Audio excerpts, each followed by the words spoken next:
WhatsApp guys, this is me Lovejit Arora. स्वागत है आप सभी बच्चों का आज की इस क्लास के अंदर।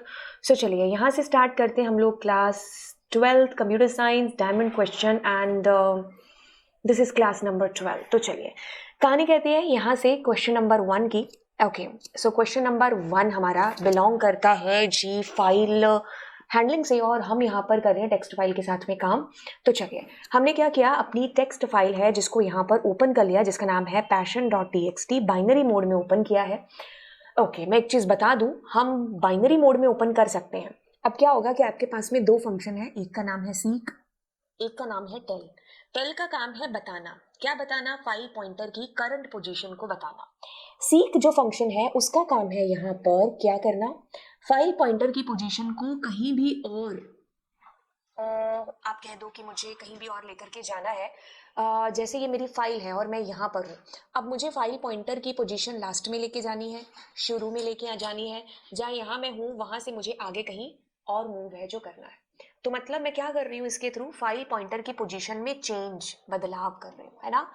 अब देखो क्या चीज है कि जब हम सीक की बात करते हैं, ध्यान से सुनिए, तो मैंने जैसे लिखा सीक और मैंने लिखा 4, तो मतलब ऐसा लिखना और ऐसा लिखना दोनों सेम काम कर रहे हैं। क्यों? क्योंकि यहाँ बाय डिफॉल्ट 0 है, मतलब आप 0 का कहने का मतलब है कि आप बिगिनिंग से आगे 4 कदम बढ़ रहे हो। ठीक है, तो ये हम टेक्स्ट फाइल के केस में कर सकते हैं, लेकिन ये कहता है कि आप 0 की जगह 1 या फिर 2 पैरामीटर भी दे सकते हो। मतलब अगर आप 4,1 लिखते हो, या आपने यहाँ पर लिखा सीक 4,2 -4, ठीक है, मैंने ऐसा लिख दिया, मतलब कहने का कि या तो यहाँ कुछ नहीं आएगा या 0 आएगा, तो दोनों सेम है, मतलब कुछ ना देना और 0 देना विल बी सेम। और क्योंकि 0 इज बाय डिफॉल्ट, और इसके अलावा आप 1 और 2 दे सकते हो। 1 आप इस वक्त दे सकते हो जब आपको करंट पोजीशन से आगे, मतलब if you are suppose here और वहां से आपको 2 प्लेस आगे जाना है, तो हम 1 का यूज करेंगे करंट पोजीशन से आगे। So if we talk about 2, तो दैट मीन्स मैं लास्ट से, अब इसलिए मैंने नेगेटिव दिया कि मुझे पीछे एक 4 कदम जाना है, तो मतलब 2 मीन्स हम कहाँ रीच कर रहे हैं, एट द एंड। बट ये दोनों चीजें आप उस वक्त कर सकते हो जब आप फाइल को आरबी मोड में, मतलब बाइनरी मोड में ओपन करते हो। ठीक है, टेक्स्ट फाइल के केस में आपको देने की जरूरत नहीं है 0 को, क्योंकि वो बाय डिफॉल्ट होगा। ठीक है, तो इसीलिए the mode is here, that is binary mode.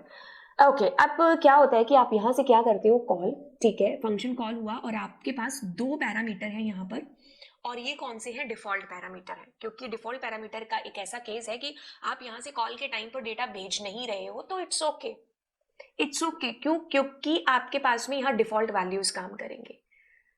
समझ में आई चीज? ओके, अब हमने क्या किया, सबसे पहली लाइन देखो, सबसे पहली लाइन सेज कि आपके पास, आपने सीक के अंदर -2,2 किया है, तो सबसे पहले तो देखो 2, इसका मतलब है कि आप लास्ट में पहुंच गए। हमने कहा ठीक है, अब आप लास्ट में पहुंचे तो इसने कहा कि आप पीछे 2 कदम हो गए, यानी कि 2 कैरेक्टर के बाद में आप यहां पर प्लेस हो गए। ठीक है, इसको आप ये भी समझ सकते हो कि आप ई पर आ गए। ये सबका अपना समझाने का और समझने का तरीका कहूंगी मैं। ठीक है, क्योंकि माइंड में जैसे आपकी चीज सेट हो गई, जैसे मैं हमेशा बीच में से इसको कर्सर को मान करके चलती हूँ कि अब जो नेक्स्ट गोइंग ऑन है वो क्या है, वो ई है। अगर आप ई पर भी प्लेस कर रहे हैं तो भी कोई गलत नहीं है। ठीक है, आपका समझने का तरीका, हमारा आउटपुट सही होना चाहिए, है ना। ओके, अब एक चीज मैं आपसे कहूँ, इसमें क्या हो रहा है, बार बार बार बार आप पॉइंटर को आगे पीछे लेके जा रहे हो, तो ये लाइनों का के ऊपर टाइम स्पेंड करना is a time wastage. Why? Because the last previous one जो है आपके पास में, ये वाला है ना, ये मायने है जो रखेगा। क्यों? क्योंकि आप क्या कर रहे हो, हर बार फाइल पॉइंटर को लास्ट में पहुंचा के उसको पीछे लेके जा रहे हो, है ना। सो उसका कोई फायदा नहीं है, क्योंकि आप लास्ट में गए, फिर उसको पीछे लेके गए कहीं और, फिर लास्ट में गए, है ना। तो आप बस ऐसे जंप करे जा रहे हो। तो instead of that what you can do ये वाला, क्योंकि यहां पर भी 2 ही लिखा है, तो आप लास्ट में गए, पीछे 2 कदम आए, यानी कि सेम हमने जो यहां किया था वो यहां किया है। बस इसमें आपको पजल करने की कोशिश करी है, जस्ट टू टेल यू कि what is the use of seek function. ठीक है, अच्छा, अब आपके पास में क्या है, यहाँ पर रीड 2 हुआ है, तो मतलब जब आप 2 कदम पीछे गए तो 2 कैरेक्टर आपने आगे रीड किए। अब फिर से आप वैसे तो लास्ट में पहुंच चुके हो, but what you have read, आपने ई डॉट को रेड कर लिया। ठीक है, so that is your output. I hope ये चीज समझ में आ गई होगी। कहता है कि every time Raj Python program accesses the internet in records the time and website accessed in a log file, internet access dot log file. ठीक है, every time Raj Python program accesses the internet it records the time and website accessed in the log file. हमने कब जो है website को access किया है, उसका जो टाइम है ना वो उस लॉग फाइल के अंदर जा रहा है ना। तो लॉग फाइल के अंदर क्या डेटा आ रहा है, पूरा टाइम स्टैम्प और कौन सी फाइल आपने ओपन की है, मतलब कौन सी वेबसाइट आपने ओपन की है, ठीक है। तो आपके पास में कहता है कि which of these lines would be used by the program to open the file. क्या हो रहा है, लॉजिकली इसको समझो कि आप क्या कर रहे हो, कितनी बार इंटरनेट पर आप फाइल्स ओपन कर रहे हो, मतलब वेबसाइट वगैरह ओपन कर रहे हो, तो उसकी एक फाइल बने जा रही है साथ के साथ, ठीक है, कि आपने फलाने टाइम पर फलानी वेबसाइट ओपन की, इस टाइम पर ये वेब, तो क्या किस मोड में आप फाइल को ओपन करोगे। आप इस प्रोग्राम को एक बार भूल जाओ, मान लो कि आप कॉपी पेन लेकर के ही बैठे हो, ठीक है, आपका काम सिर्फ यही है कि आपको रिकॉर्ड रखना है। पहले आपने गूगल खोल लिया तो आपने टाइम स्टैम्प लिखा, फिर आपने दूसरा टाइम स्टैम्प, फिर तीसरा टाइम स्टैम्प। क्या आप किस मोड में आपकी फाइल, मतलब आपके हाथ में जो फाइल है वो ओपन है, आपने अपेंड मोड में उसको ओपन किया है ना, कि प्रीवियस डेटा आप रिमूव थोड़ी ना कर रहे हो, आप पुराने डेटा के अंदर you are adding the new one data, है ना। सो दैट मीन्स आपको ऑप्शन देखने की जरूरत ही नहीं है, क्योंकि सोचो अगर आप आरबी मोड में ओपन करते तो you are not able to write something in your file. Suppose you are opening your file in W mode, तो it means the old data that will be removed हो जाता। फिर आता है ए plus mode और A B mode. अब आपकी log file है तो आप ए प्लस मोड, देखो इसमें क्या चीज हो रही है, ए प्लस यानी कि आप रीड भी कर रहे हो और डेटा साथ ही साथ राइट भी कर रहे हो, तो हम ए प्लस मोड है जिसकी बात यहां पर है जो करेंगे। तो ओपन होने का तरीका will be normal, just you need to put the mode that will be a plus mode, ठीक है। Dash can be defined as named group of instructions that accomplish a specific task when it is invoked call। तो ये किसकी बात हो रही है, ये फंक्शंस की बात है जो हो रही है, क्योंकि फंक्शन ही एक ऐसा है कि जिसमें आप कुछ सेट ऑफ स्टेटमेंट्स लिख दी, उनको एक नाम दे दिया, अब वो तभी चलेंगी जब आप उनको कॉल कर रहे हो, यही तो हम फंक्शन के अंदर कर रहे हैं, है ना। अब अगर आप इसकी बात करोगे तो these are the set of statement that is going to be execute when the particular function being called, है ना। तो अगर मैंने इसको कॉल किया तभी ये स्टेटमेंट्स चलेंगी, नहीं तो नहीं चलेंगी। तो we are talking about functions here.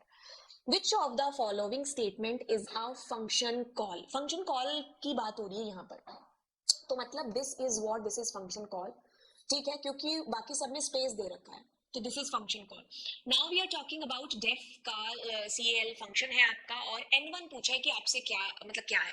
देखो दो चीजें हैं, एक तो है आर्ग्यूमेंट और दूसरा है आपके पास में पैरामीटर, ठीक है, आर्ग्यूमेंट है और पैरामीटर है। अब एबीसीडी में सबसे पहले कौन आता है भाई, ए आता है, और फंक्शन के डिफाइन और कॉल सबसे पहले हम क्या करेंगे, कॉल करेंगे ना, तो फंक्शन कॉल के अंदर जो पैरामीटर है वही आर्ग्यूमेंट है, ठीक है। और हमारे पास में जो फंक्शन की डेफिनेशन है, जैसे मैंने लिखा डेफ एक्स वाई जेड, और वहां पर जो मैंने पैरामीटर लिखे वो पैरामीटर होते हैं, ठीक है। ओके, सो आगे चलते हैं। कहता है कि which of the following statement will execute in last. देखो ये तो किताबी भाषा की बात है कि आप पैरामीटर या आर्ग्यूमेंट किसे कहते हैं, जो हमें याद रखना होगा।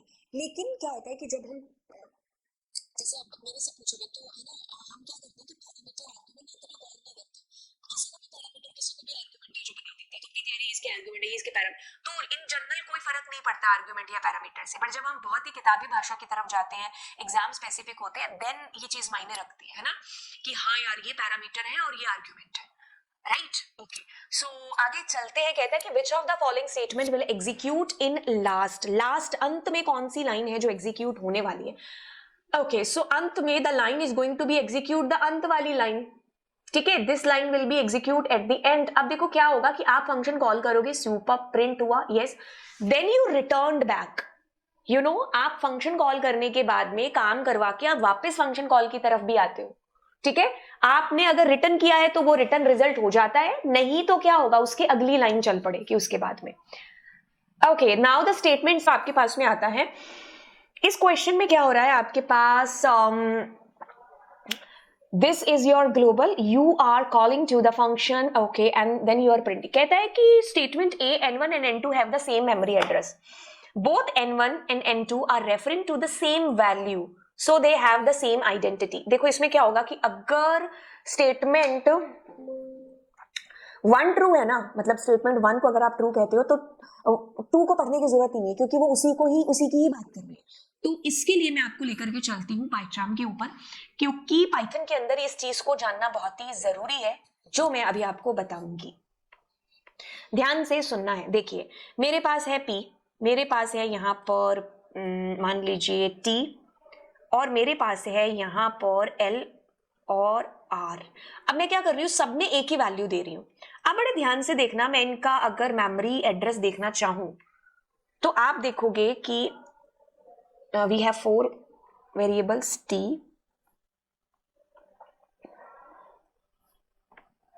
L and R, ठीक है। If I execute them so you guys will find the same address. अब क्या होता है कि पाइथन यहाँ पर ना मेमोरी सेविंग के ऑप्शन को यूज है जो करती है कि भाई जब सब में सेम वैल्यू है तो सबको अलग अलग घर का एड्रेस देने की क्या जरूरत है। So what is it usually do,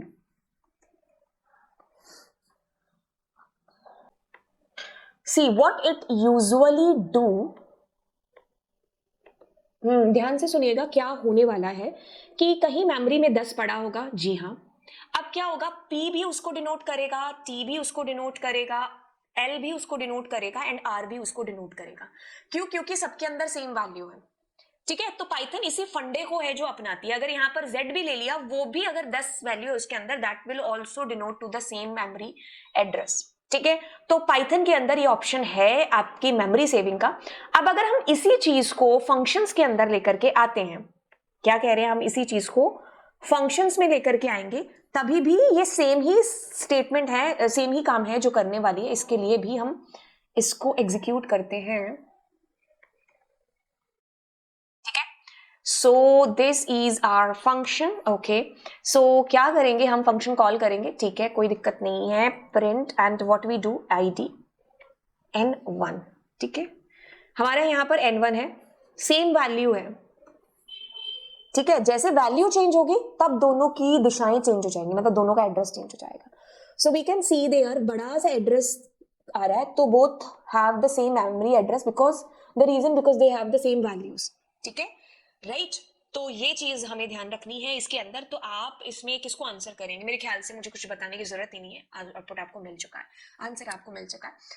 functions which do not return any value is called, ऐसे फंक्शंस जो आपको कुछ भी रिटर्न नहीं करते हैं तो उनको हम वॉइड फंक्शंस के नाम से जानते हैं, okay.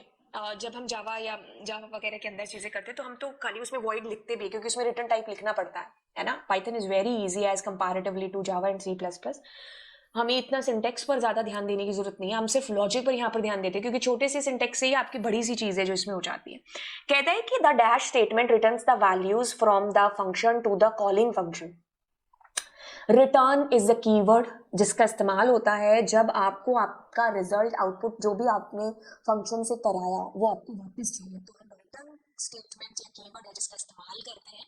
Choose the correct statement. कहते हैं कि we can create function with no argument and no return type, या we can create functions no argument with return type, yes we can create function with argument, no, everything is correct because all the possible ways ki sometime we call to the function without argument but we take the output back, sometime मैं कुछ भी value नहीं भेजती हूँ but मैं output वापस लेती हूँ, एकदम कुछ रिटर्न नहीं लेती हूँ, फिर भी मैं कॉल करती हूँ without argument, with everything is possible, ठीक है, ओके। सो यहाँ पर क्या होने वाला है, थोड़ा सा टाइम लगाओ, वीडियो को पॉज करो, दिमाग पर जोर लगाओ, है 3 लाइनें लेकिन 90% जनता का आंसर गलत है जो हो सकता है इसके अंदर, ठीक है, ओके।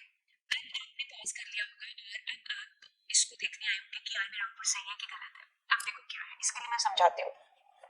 चुन्नू पैदा भी नहीं हुआ है, आप चुन्नू के घर चले गए चुन्नू की मम्मी को बधाई देने के लिए, है ना। अब मम्मी पूछेगी चुन्नू कौन है, यानी कि उसके जन्म से पहले ही तुम उसके घर चले गए। अरे भाई क्या करना है आपको, उसको फंक्शन कॉल करना है बट उससे पहले उसका नामकरण तो होने दो, है ना, उसको पैदा तो होने दो। तो यानी कि सबसे पहली लाइन आपके पास डेफ कीवर्ड वाली जो है ना, डिफाइन स्टेटमेंट, वो चलती है।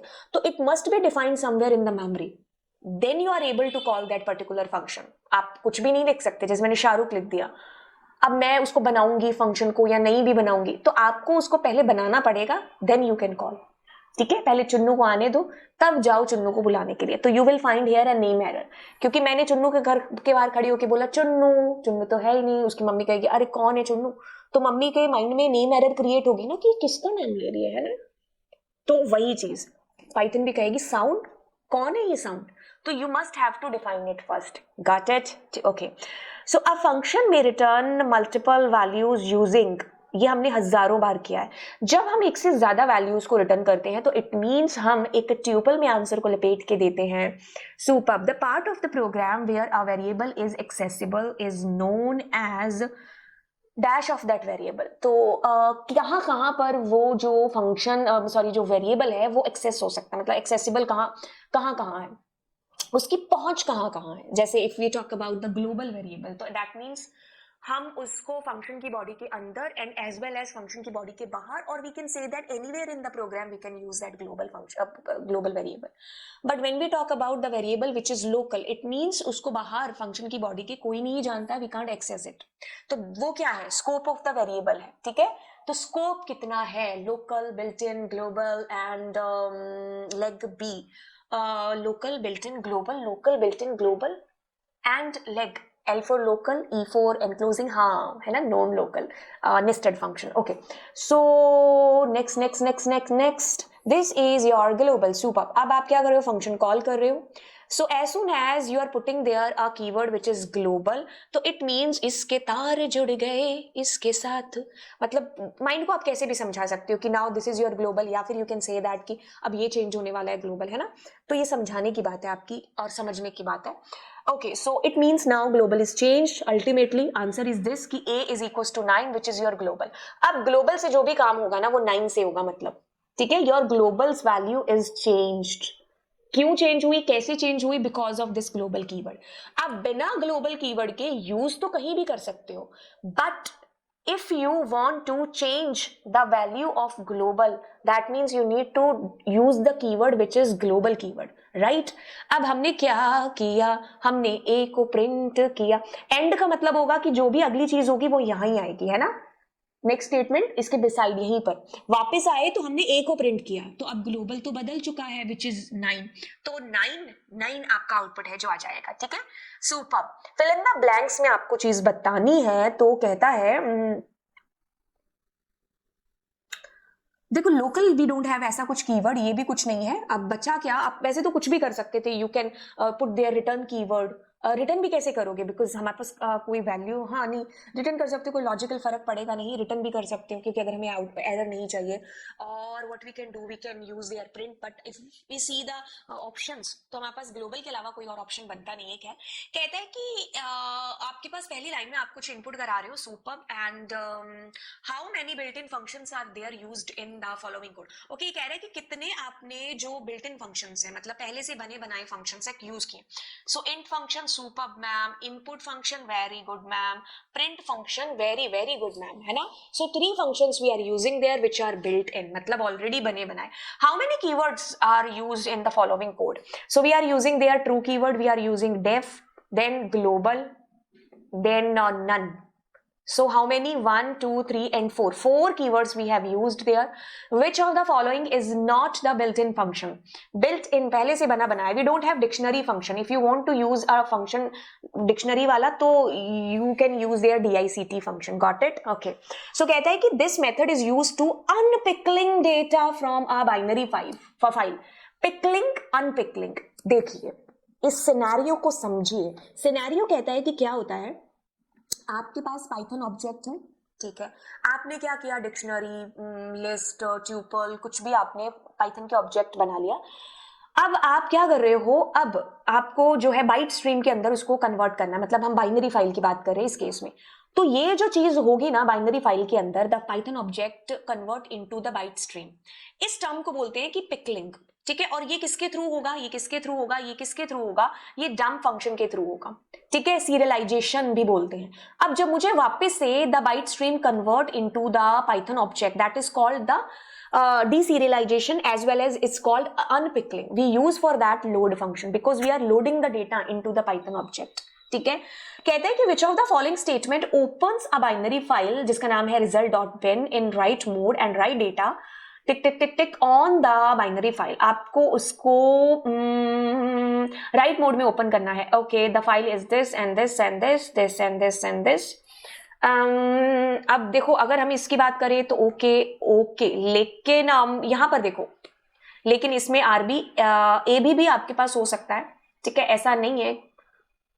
चलो एक बार देखते हैं, पहले तो देखो डंप, देखो डंप, ठीक है। डंप में क्या आएंगे, 2 पैरामीटर आएंगे, ठीक है। यहां पर आएगा कि आपको क्या, मतलब मेरे को ये वाला जो है ना, इसको कौन सी फाइल के अंदर डालना है, ठीक है। तो यहां पर आपके पास आपकी फाइल का ऑब्जेक्ट आएगा, यहाँ पर ये L आएगा, दैट इज द रीजन क्यों इसको गलत किया, तो आपका A सही है, ठीक है। तो वैसे तो आप कहने के मुताबिक तो आप A भी कर सकते थे, A भी है ना, अगर आपको लिखने में आए तो आप WB ही करना, बट ऑप्शन के अंदर AB एंड WB दिया है, बट प्रॉब्लम ऑफ कोर्स यहाँ पर थी, है ना। सुपर, तो चलिए आगे चलते हैं। To write data into the binary file, कौन सा मोड हम यूज करते हैं, WB मोड है जिसको हम यूज करेंगे। विच of the following content can be represented by a binary file, all of the above, images, audio, PDF, video, they all are belongs to the binary file. Which method is used for writing data into the binary file? binary file में जब हमें data डालना है तो we use dump function, dump कर रहे हैं हम अपने डेटा को, वापस लाना है, रीड करना है तो लोड करेंगे, ठीक है। Okay, this is all about it. I hope ये जी क्लास है जो आपके काफी सारे डाउट है इसमें क्लियर हुए होंगे। एंड यस, आपको मिलेंगे अगली क्लास के अंदर।